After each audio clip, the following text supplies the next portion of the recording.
Hello నమస్తే దర్శకులు film maker Ram Gopal Varma గారి ప్రపంచంలోకి స్వాగతం. రామోయిజం పేరుని బట్టి అర్థమవుతుంది.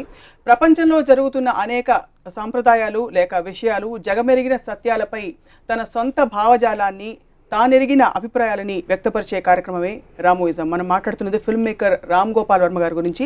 మునుపెన్నడూ లేని విధంగా తన నిర్దిష్టమైన బలమైన అనుభవాలని, అభిరుచులని, అభిప్రాయాలని ఈ కార్యక్రమం ద్వారా పంచుకోబోతున్నారు. మొదట మాట్లాడబోతున్న అంశం దేవుడు. ఒసామా అయినా, ఒబామా అయినా, హీరో అయినా, జీరో అయినా ఏదో విధంగా దేవుడితో ఏదో క్షణంలో అనుబంధం కలిగించుకునే పరిస్థితులు చూస్తూ ఉంటాం మనం. ఇవాళ దేవుడి గురించి రామ్ గోపాల్ వర్మ గారు ఏమంటున్నారో మాట్లాడదాం.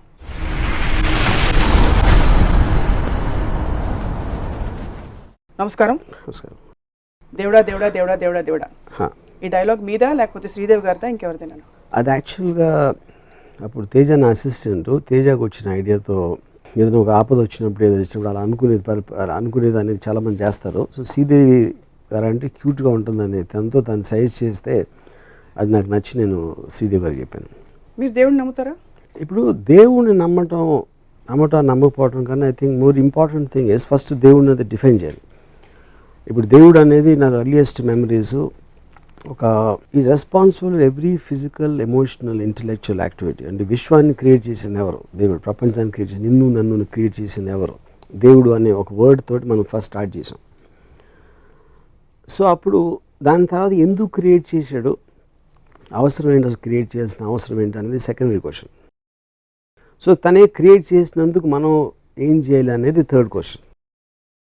ఇది నేను చిన్నప్పుడు, అంటే నాకు ఎగ్జాక్ట్ ఏజ్ అనేది గుర్తులేదు, వినాయక చవితి అప్పుడు పూజలు చేసినప్పుడు మా మదరు పుస్తకాలు పెడితే అక్కడ 3 రోజులు దాన్ని బ్లెస్ చేస్తారు, అందుకని మన చదువు వచ్చేస్తుంది అనే ఒక దానితో ఫస్ట్ నాకు లంచ్ అనేది అప్పుడు తెలిసింది. అంటే ఇలా చేస్తే అలా అవుతుంది అనేది మొదటి ఆస్పెక్ట్. అంటే నువ్వు చదువుకోవడం కన్నా ముఖ్యం నీ పుస్తకాలు పెడితే నీకు అక్కడి నుంచి చదువు వచ్చేస్తుంది ఎక్కువ అనేది. కానీ 3 రోజులు చదువు తప్పించుకోవచ్చు అనేది నాకు చాలా ఆనందం వేసేది.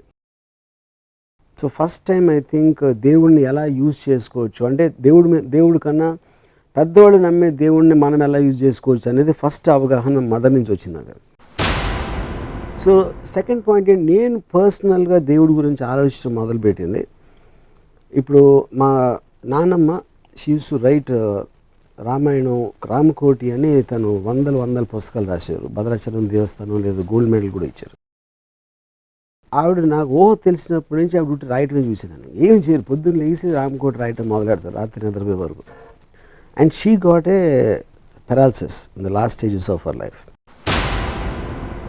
అంటే ఆవిడ కన్నా దైవభక్తురాలు నేను చూడలేదు. ఆవిడనే తర్వాత నేను ఒక వెనకాల ఏదో ఊర్లో వెనకాల పెట్టేసి పెరాలసిస్తో ఒక రూమ్లో పెట్టేస్తే ఆవిడ మీద బొద్దింకలు తిరగడం చూశాను. సో ఫస్ట్ టైం అసలు నాకు హోల్ కాన్సెప్ట్ ఆఫ్ ఏంటి, దేవుడిని పూజించిన ఈవిడికి ఎలా అవుతే ఏంటి అసలు దేవుడు అని అప్పుడు ఫస్ట్ ఆలోచించడం మొదలెట్టాను. అంత భక్తురాలు ఆవిడ ఎంత బాధపడి పోవాలనేది నాకు అప్పుడు ఒక ఎలిమెంట్ ఆస్పెక్ట్ వచ్చింది దేవుడి మీద. అంటే నా point, I just want elaborate on this because దేవుడు డెఫినేషన్ ఫస్ట్ సంపూర్ణ రామాయణం సినిమా. రాముడు ఇలా అనుకుని ఒక మంత్రం చదివి ఒక బాణం వేస్తారు. అక్కడ అటేపు నుంచి రాక్షసుడు ఇంకోడెవడో మళ్ళీ ఆ బాణం ఏదో షేప్ మారుతున్నా అక్కడి నుంచి వాడేదో ఇంకో బాణం తీసి వాడేస్తాడు. ఆ 2 కొట్టుకుంటాయి అని నా మెమరీస్ చెప్తున్నాను. నేను అప్పుడు మా మదర్ని అడిగాను, ఇప్పుడు రాక్షసుడు బాణం వేసిన తర్వాత అతను అలా చూస్తూ ఉంటాడు, ఆ బాణం ఏం షేప్ మారుతుందని, అప్పుడు గవ్వుకు నీటి వేసేయచ్చు కదా అని అడిగాను. అది మా మదర్ అసలు విపరీతంగా ఇదైపోయి ఏంటది రాముడిని అలా అంటావు అది ఇదే. నేను సో నా పాయింట్ ఏంటంటే, యాజ్ ఎ కిడ్ మనకు తెలియనప్పుడు ఇన్ని రకాల వర్షన్స్ ఇన్ని జరుగుతున్నప్పుడు మన మైండ్లో ఒక ఆస్పెక్ట్, ఒక కన్ఫ్యూజన్ క్రియేట్ చేస్తుంది. దాని తర్వాత దేవుడు ఉన్నాడా లేదా అనేది సెపరేట్ క్వశ్చను. దేవుడు ఉన్నాడనేది నమ్మితే ఏంటి మనకి ఎలా ఎఫెక్ట్ అవుతుందని ఇంకో క్వశ్చను. పూజ చేసి మనకి ఏదో చేసేస్తాడో అని ఒక నిర్ణయం తీసుకుంటాం అనేది. All 3 things are separate. So coming back to your first question, దేవుడిని నమ్ముతారా అంటే డెఫినెట్గా నమ్ముతాను. ఎందుకంటే ఇప్పుడు నాకు తెలిసింది జస్ట్ కొంచెం ఏదో డైరెక్షన్ కొంచెం ఇటు అవచ్చు, లేకపోతే 2-3 విషయాలు నాకు ఇటు తెలియచ్చు. కానీ ఈ మొత్తం ప్రపంచాన్ని, విశ్వాన్ని క్రియేట్ చేసిన శక్తి ఏదో ఉండాలి, ఏదో ఒకటి క్రియేట్ చేసి ఉండాలి. దాని పేరు దేవుడు అని అంటే, for want of a better word, accept there is God. So you accept there is Yeah, God. correct. You believe. Yeah, but I don't believe God is Balaji. I don't believe God is Ganpati. I don't believe నేను definition ఏమిస్తున్నానంటే దేవుడికి which ever force created this entire thing. So మీరు బ్రహ్మ సమాజం, బ్రహ్మ సమాజం అంటే నాకు తెలియదు. బ్రహ్మ సమాజం అంటే నిరాకార భగవంతుడిని కొలిచేవాళ్ళు బ్రహ్మ సమాజం. I'm not getting in to the aspect. నేను నా పర్సనల్గా తీసుకుని డెఫినేషన్ చెప్తున్నాను, నేను క్రియేట్ చేయట్లేదు. నేను నమ్మే నాకు అర్థమైన ఆస్పెక్ట్ నేను చెప్పేది. సో సెకండరీ పాయింట్, ఇప్పుడు మోస్ట్ ఆఫ్ ద పీపుల్ దేవుణ్ణి నమ్మేటప్పుడు తిరుపతి వెళ్తారు, లైన్లో నుంచి ఉంటారు, దర్శనం చేసుకుంటారు, లేకపోతే సాయిబాబా గుడి, లేకపోతే కొబ్బరికాయలు కొడతారు. అదేంటంటే వాళ్ళందరూ చాలా ఎగోయిస్టిక్ అనే ఉద్దేశం. ఎందుకంటే ఇన్ని కోట్ల జీవరాశులు ఉన్నప్పుడు మీరు కొబ్బరికాయ కొట్టినప్పుడు మిమ్మల్ని బాగా చూసుకుంటాడు, లేకపోతే మీరు చేసిన తప్పుని క్షమించేస్తాడు, లేకపోతే మీకు లేని ఆస్తుల్ని ఇచ్చేస్తాడు, లేని ఆనందం ఇచ్చేస్తాడు అనుకుంటాం అనేది చాలా మూర్ఖత్వం అనేది నా ఫీలింగ్. ఎందుకంటే ఇగోయిజం యాక్చువల్లీ మోస్ట్లీ. సో ఇప్పుడు పెరాలిసిస్ గురించి చెప్పారు నాన్నగారు. యూజువలీ నమ్మేవాళ్ళు ఏం చెప్తారంటే ఆవిడ రామ్కోట్ రాశారు కాబట్టి పెరాలిసిస్ సరిపోయింది, లేకపోతే ఇంకా ఘోరం జరిగిపోయేది అంటారు. ఎందుకంటే మనం పుణ్యక్షేత్రాలకు వెళ్ళే చాలా సందర్భాల్లో దేవుడి దగ్గరికి డైరెక్ట్గా వెళ్ళిపోతుంటారు జనం, అంటే యాక్సిడెంట్లు అవుతూ ఉంటాయి. అది ప్రశ్నిస్తే కూడా ఒకటంటారు, ఒకటి ఇంతకంటే ఘోరంగా జరిగేది, ఇది ఆగి ఇంతటితో సరిపోయింది అంటారు. లేకపోతే ఎంత పుణ్యం, అసలు పుణ్యక్షేత్రానికి వెళ్తూ దారిలో చనిపోయారు. దానికి ఆన్సర్ ఏంటంటే, ఇప్పుడు ఫస్ట్ ఆఫ్ ఆల్ అసలు దేవుడు అనేది మంచి చేస్తాడు అనేది మోస్ట్లీ వింటాం మనం, దేవుడు ఆశీష్ వల్ల అని వింటాం. అప్పుడు దేవుడు అనేది కూడా అసలు చెడ్డ చేయకూడదు, చెడ్డని జరుగుతూ ఉంటే ఆపాలి అనేది ఆ డెఫినేషన్ ప్రకారం వచ్చేది.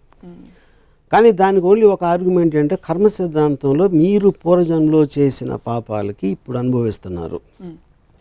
అది ఎంత స్టూపిడ్ ఆర్గ్యుమెంట్ అంటే నా దృష్టిలో, ఇప్పుడు ఒక చిన్న పిల్లడు అన్నాడు, అతను మీరు పని చేసుకుంటామంటే ఏదో ఇంకు పాడేసాడు మీ దాంట్లో, అప్పుడు వదిలేసి 20 సంవత్సరాల తర్వాత ఆయన చెంప మీద కొడితే అది ఎంత మూర్ఖత్వం. పోయిన జన్మలో చేసిన పాపానికి ఇప్పుడు శిక్షించడం అంతకన్నా పెగ్గు మూర్ఖత్వం. దానికి కారణం ఏంటంటే కామన్ సెన్స్ ఏంటి, మీరు చేసిన తప్పు మీకు తెలిసినప్పుడు నువ్వు ఈ తప్పు చేసావురా, నేను ఎందుకు క్షమిస్తున్నాను, నేను ఎందుకు శిక్షిస్తున్నాను అని చెప్తే అది తెలుసుకోవడానికి ఆస్కారం ఉంది. నేను పూర్వజన్మలో ఏం తప్పు చేశానో తెలుసుకోకుండా ఈ జన్మలో శిక్షించడం అనేది మోస్ట్ మీనింగ్లెస్ ఆస్పెక్ట్. అది ఆత్మకి తెలిసేట కదా అవన్నీ. ఆత్మ ఏంటో నాకు తెలియదు. నేను నాకున్న సెన్సెస్, నా కళ్ళు చెవులు, నా మైండ్ కొన్ని ఆలోచన విధానం తప్పిస్తే నాకు ఇంకేమీ తెలియదు. నా బాడీని, నా మనసు భావాన్ని నన్ను శిక్షిస్తున్నారు. అప్పుడు ఆత్మకి తెలుసంటే ఆత్మ ఏదో నాకు తెలియకపోతే దానికి మీనింగ్ ఏంటి? సో ఇదొక ఆస్పెక్ట్. రెండోది, మీరు ఇందాక ఏం చెప్పారు, ఇలా జరగకపోతే ఇంకా అవుతుంది అంటే, ఇప్పుడు మొన్న ఫర్ ఎగ్జాంపుల్ మెదక్లో ఒక స్కూల్ బస్ యాక్సిడెంట్ జరిగింది. ఫస్ట్ క్లాస్ సెకండ్ క్లాస్కి వెళ్తున్న పిల్లలు కొంతమంది చాలామంది చచ్చిపోయారు. అది ఏ విధంగా ఏంటి ఆస్పెక్ట్ అంటే, ఇప్పుడు ఎంతకన్నా అవుతుంది అంటే పెరగకుండా ఫస్ట్ క్లాస్లో ఉన్నప్పుడే చంపేయడానికి అసలు పుట్టించడం ఎందుకు అంటే భగవంతుడే దానికి కారణం అయితే నేను చెప్పేది. పోనీ 50 ఏళ్ళు బతికిన తర్వాత ఈ మధ్యలో ఏమేమి చేసి ఉంటారు, ఏం పాపాలు చేసాడు అనేది అట్లీస్ట్ ఒక రీజనబుల్ టెండెన్సీ ఆఫ్ ఆర్గ్యుమెంట్ ఉంది దానికి చేయడానికి. ఈవెన్ చెప్పకపోయినా ఆ 10 కొంచెంసేపు పక్కన పెట్టిన 1వ క్లాస్ పిల్లల్ని 20 మందిని చంపితే దేవుడు అసలు ఉండటానికి అసలు మీనింగ్ ఏంటి? అసలు మీరు బ్రహ్మని నమ్ముతారు కానీ విష్ణువుని శివుడిని నమ్మరు.